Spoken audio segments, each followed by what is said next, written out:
Today marks a new step forward. Finding the next president of the University of Alabama. Will have the details.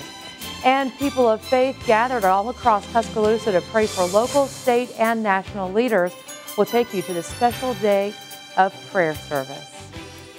We're glad you're with us tonight. I'm Lynn Brooks. And I'm Terry Brewer. Up first tonight, the search for the University of Alabama's new president is underway. And this comes almost 2 months after the University of Alabama Board of Trustees named Dr. Robert Witt the system's new chancellor. The details on that are in our top story tonight at 5 o'clock. A committee of 24 people met today at the Bryant Conference Center to begin the selection process and become acquainted with one another. The group is made up of a variety of UA staff, students, and alumni. Former President Dr. Robert Witt is also a member of the committee. Kelly Reinhardt with the University of Alabama System says the next president will be someone who can continue the growth that Dr. Witt started. It will be a process of finding someone who brings to the position many of the attributes and assets that we've seen over the last 9 years when Dr. Witt was president. Now, according to Reinhardt, there is no set timeline in the search for a new University of Alabama president. Cue up the pomp and circumstance because it is a big weekend at the capstone. More than 3,700 students will graduate. How about that? That's a big number. Friday and Saturday, graduates and their families will fill the campus for big celebrations. Friday, there's a president's reception for all those graduates and commencement exercises at 6 p.m. in Coleman Coliseum. Then Saturday, there are 3 ceremonies. The question now, what type of weather can all these happy graduates expect? The man with the answer now, Chief Meteorologist Richard Scott. Hi, Richard.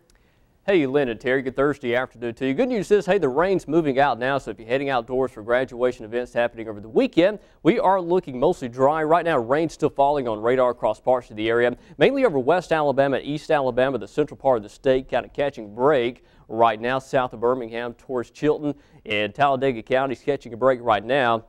But all this activity starting to kind of trim back. You notice on the radar the past couple of hours, the rain is not as heavy across our state. And here's tonight's forecast. Locally, we're talking temperatures back around 67 at 10. Showers and storms will end after that. Could get a little foggy late tonight, early tomorrow morning. Keep that in mind if you're going to be traveling. 65 at midnight. But how about the weekend forecast? Weather is coming up.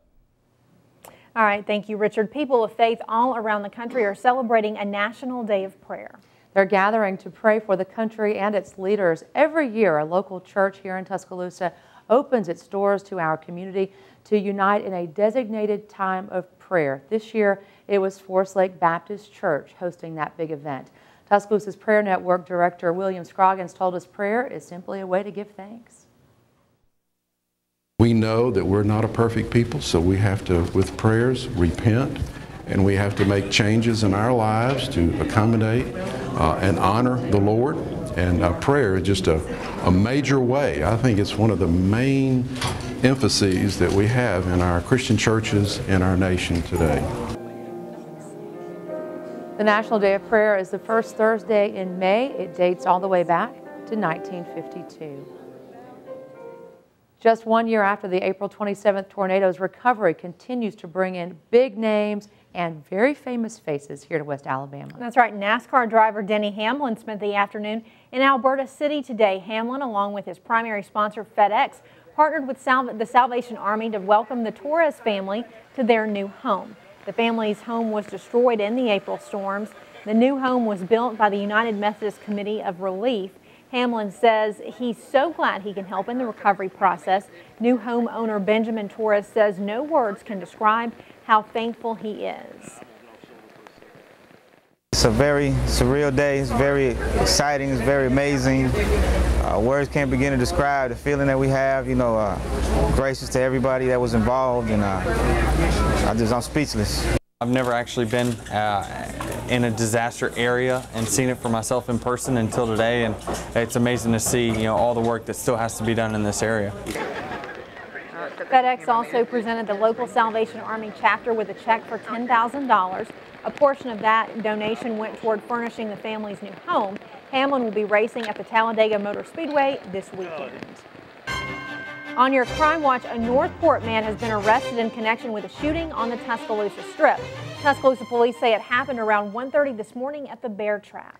Officials say it all started with a fight. Brandon Taylor has been charged with carrying a pistol without a license. Police say about 10 people got into a fight in the street. The suspect is accused of firing multiple shots in the air during that fight. Authorities say Taylor is now facing additional charges. Police say no one was hurt. WVUA is covering the Alabama legislature, where 2 bills aimed at making it more difficult for a woman to get an abortion are one step closer to becoming law. The Alabama House Health Committee approved a bill to allow the state to opt out of providing health insurance for abortions under provisions of the new federal health care law. The committee also approved a bill that establishes new rules for abortion clinics. The Senate Health Committee held a public hearing Wednesday on a bill that says life begins at conception, one of the fundamental issues surrounding the abortion debate. Many of the women, including myself, feel like if this bill passes, a single cell is considered a person, and the woman who just so happens to carry the cell is not. I am pro-life. I have been very pro-life throughout my political career. It's a very strong position for me. I'm very passionate about it. Senator Greg Reed, who you just heard from, is a sponsor of the opt-out bill. Reed's bill will need to be passed by the state house before reaching the governor's office, but the Senate Health Committee has yet to vote on the bill, saying life begins at conception. On a different note, if you're looking for some fun things to do with the whole family this weekend, West Alabama is packed with action. It all starts tomorrow with the big Watershed Festival out at Lake Tuscaloosa. Organizers tell us it's focused on educating residents through a fair and expo. And this Saturday is the 4th annual Lake Cleanup Day. That's when volunteers will work to remove debris from Lake Tuscaloosa. And a closer look now at all the events. The Watershed Festival kicks off 9 a.m. and runs until 4 p.m. at the Mary Ann Phelps Activity Center. Then the Lake Cleanup Day starts at 8 a.m. Saturday. That's at Rock Quarry, Binion Creek, and the Lake Nickel Park boat landings. That runs until 2. And on Saturday, it's official grand opening day for the new River Market. And they have a big Cinco de Mayo celebration planned. There will be piñata and sombrero crafting stations, free salsa dance lessons, a live mariachi band, and a complimentary nacho station. There's also music and games for all ages. All of the fun kicks off at 7 a.m. and lasts until 1 p.m. Still ahead, learning to deal with grief after a loss is difficult, but there is an opportunity for you to get help. We'll have all the details for you coming up. And the NASCAR Sprint Cup circuit returns to the world's fastest speedway this weekend. The story later on in Alabama's home team sport.